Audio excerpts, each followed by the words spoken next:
Well, light showers from this morning are moving on out, and in fact, we're going to see relatively clearing skies into the afternoon. A couple more clouds will start to work their way in out of the northwest into the evening, and then once we look towards this weekend, watch for some more precipitation yet on the way. All right, low temperatures this morning starting off right around the freezing point in some locations. Huron and Brookings right at the freezing point. Other places like Watertown, Aberdeen, 35 and 36 degrees respectively. Now, we are watching that thin band of showers that's going to be exiting out of the region at this point, offering potentially up to 1/10 of an inch. It's really just a narrow band that's working its way off to the east, and then behind that you can see relatively clearing skies on the horizon. With this, we're going to get some peaks of sunshine. Really, it's going to start off as filtered sun before some clearing into the afternoon. And the bad side is into the following night we are going to see some extra clouds work their way on in.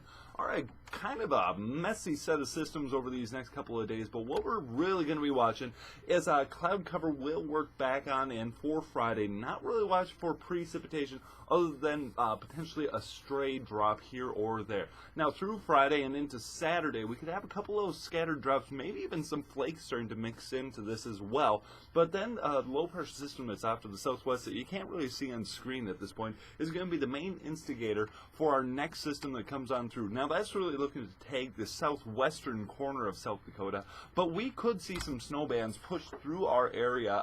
At this point, it's still a little too early to talk, but there is the potential for a couple of light inches here and there. So basically, through Friday and Saturday, we're really going to watch for cloud cover, potentially some scattered little precipitation. For the most part, it's looking to stay on the liquid side in the form of rainbow. We could see a couple little flakes mixed in here and there. All right, winds as well are going to be switching out of the north east for a couple of days, and we're going to see these not too bad, about 5-10 miles an hour, so really light and variable. And the week ahead, plenty of clouds are going to be sticking around, and temperatures finally starting to drop back closer to what the seasonable average is. The best day for precipitation is coming in on Sunday.